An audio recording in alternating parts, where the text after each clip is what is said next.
إن الحمد لله نحمده ونستعينه ونستغفره ونعوذ بالله من شرور أنفسنا ومن سيئات أعمالنا من يهده الله فلا مضل له ومن يضلل فلا هادي له أشهد أن لا إله إلا الله وحده لا شريك له وأشهد أن محمدا عبده ورسوله صلى الله وسلم عليه وعلى آله وصحبه أجمعين أما بعد. Değerli kardeşlerim, daima ettiğim duanı etmek istedim ki, Uca Allah bu məclisimizi sevib razı qaldığı, ha belə mələklərin əhadə etdiyi məclisədən etsin. Bir hədisi sizə xatırlatmaq istəyirəm. Çox möhtəşəm bir hədisdir. Ümid edirəm ki və güman edirəm ki, bu hədis faydalı olacaqdır.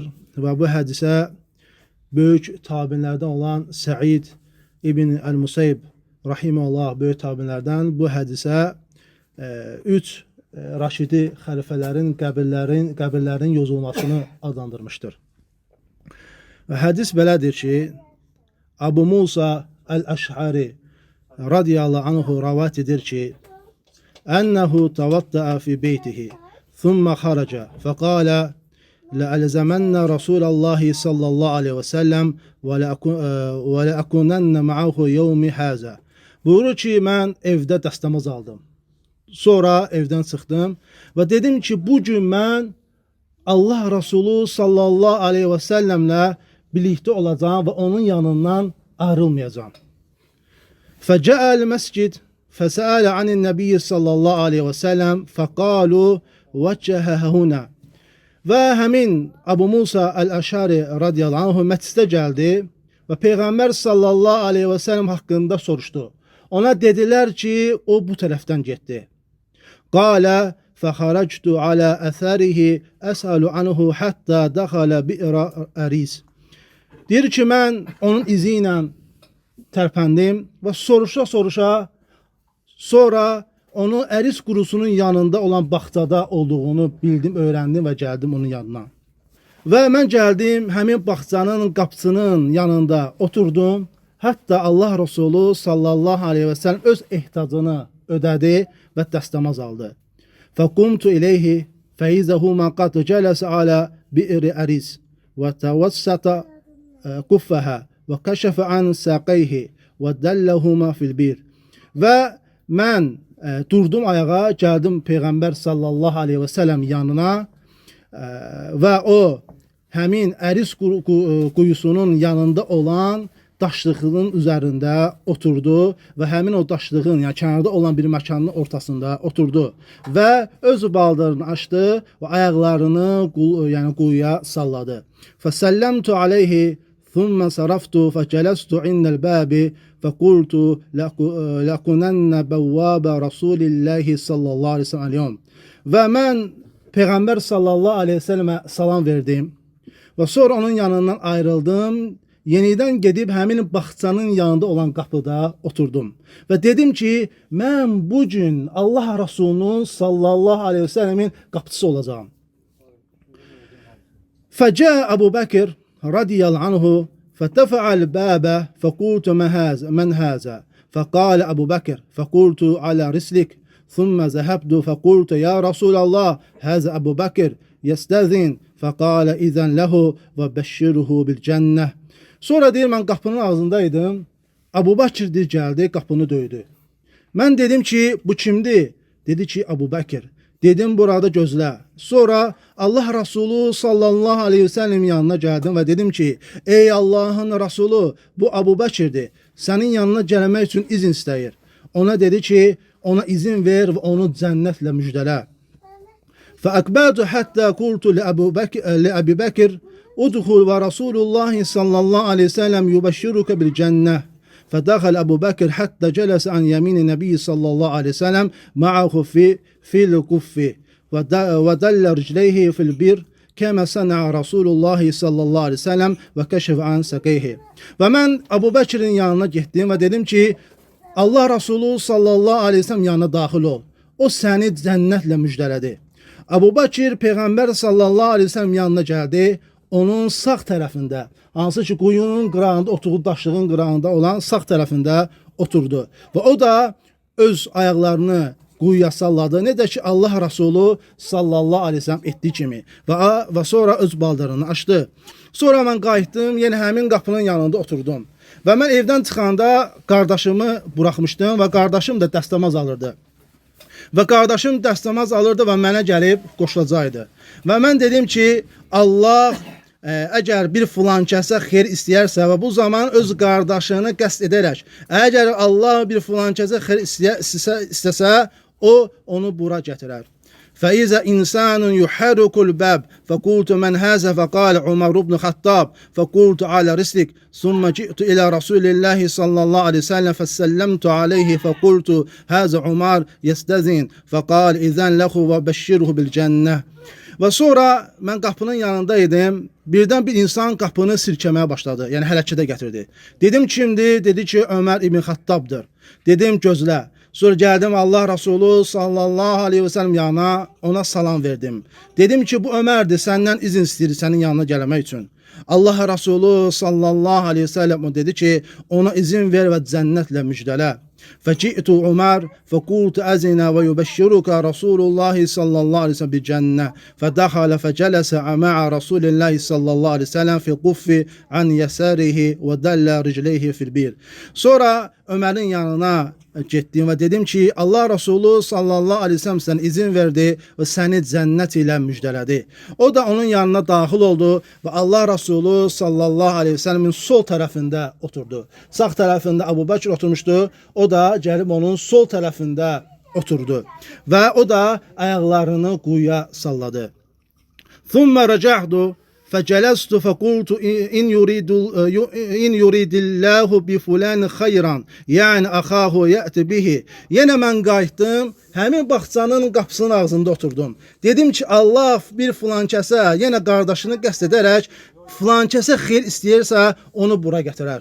Sonra yenə həmin qapının yanındaydım, gördüm ki qapı hərəkət gətirir. Dedim kimdir? Dedi ki Osman ibn Affandır. Dedim ki gözlə. Yəni Allah Resulü sallallahu aleyhi ve sellem yanına gəldim. Onu ona xəbər etdim. Və Allah Resulü sallallahu aleyhi ve sellem dedi ki ona izin ver. Və ona başına gələcək bəlanı bildir və cənnət ilə müjdələ. Və mən yenidən qayıtdım həmin Osman radiyallahu yanına. Dedim ki daxil ol. Bəs Allah Resulü sallallahu aleyhi ve sellem buyurur ki onun başına bir müsibət gələcəkdir. Ha belə onu cənnət ilə müjdələ. O da daxil oldu Allah Resulü sallallahu aleyhi ve sellem. Gördü ki Allah Resulü sallallahu aleyhi ve sellem oturduğu quyunun qırağında olan daşlıq hamısı doludur. Yəni sağında Əbu Bəkr oturub, solunda Ömər oturub. O da onların qarşısında başqa bir yerdə oturdu.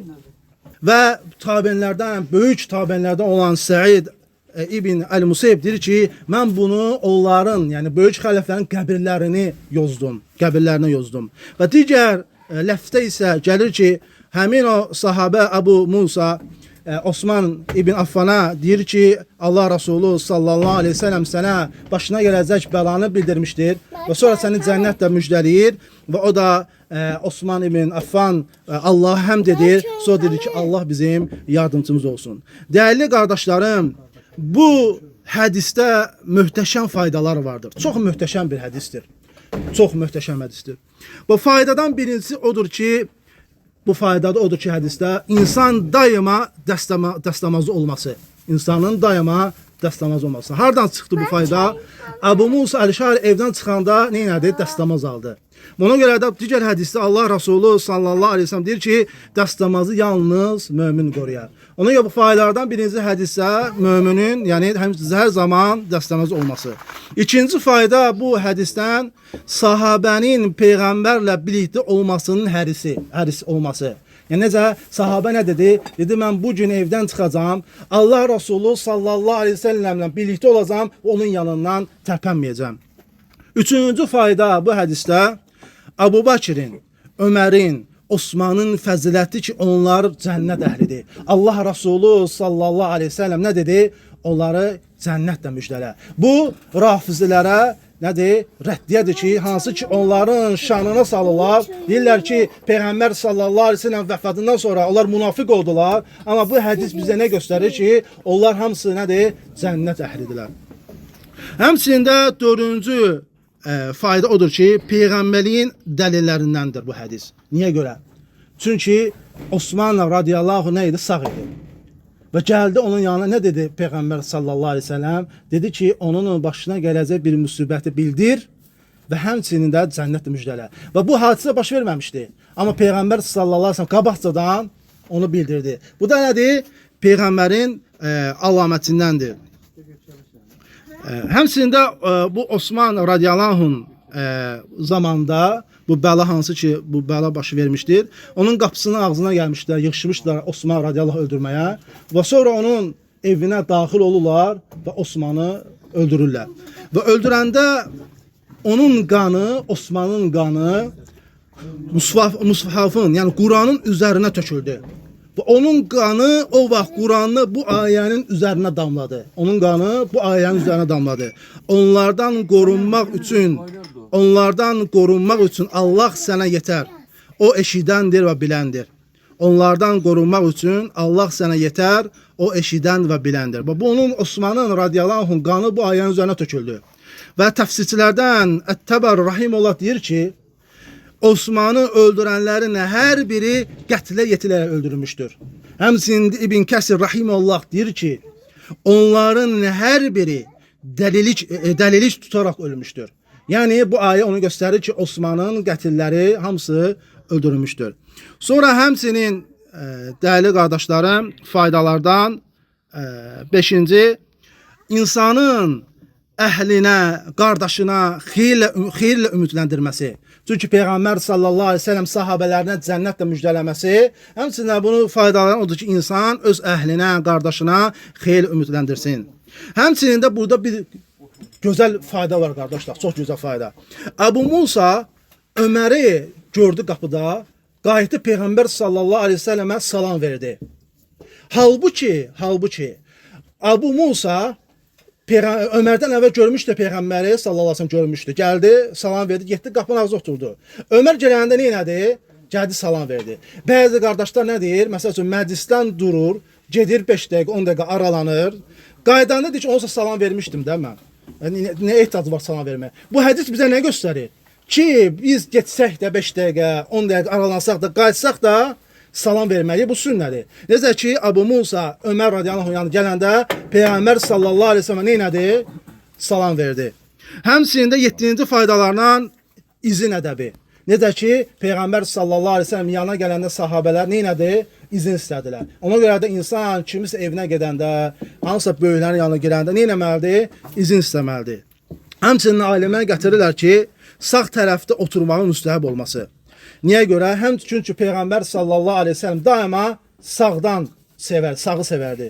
Və Əbu Bəkir də daxil olanda harada oturdu birinci? Sağ tərəfdə oturdu. Və həmçinin də məclisdə boş yer gördükdə insanın hansı yerdə oturmasının, istəsə oturmaq, bu icazəli olması, hansı ki Osman radiyallahu onların qarşısında oturdu. Və sonuncu fayda bu hədisin sonuncu Səid ibn Əl-Musayyibin fərasəti. Böyük tabinlərin fərasəti. Fərasəti nə idi onu? Nə demişdi bu hədisə? Ki, 3 raşidi xəlifələrin qəbirlərini yozulma. Niyə görə? Niyə görə? Kim deyə bilər qardaşlar? Niyə görə bu fərasət? Əbu Bəkir harada oturdu? Sağda. Ömər? Qəbirləri haradadır onların sahabələr? Mədinədə. Və Osman radiyallahu gəlib harada oturdu? Qarşısında. Demək, onların o qarşısında yanlarına oturmadı. Düzdür, qarşısında. İndi hazırda alimə deyirlər ki, Osman radiyallahu qəbri Bəqi qəbristanlıqdadır.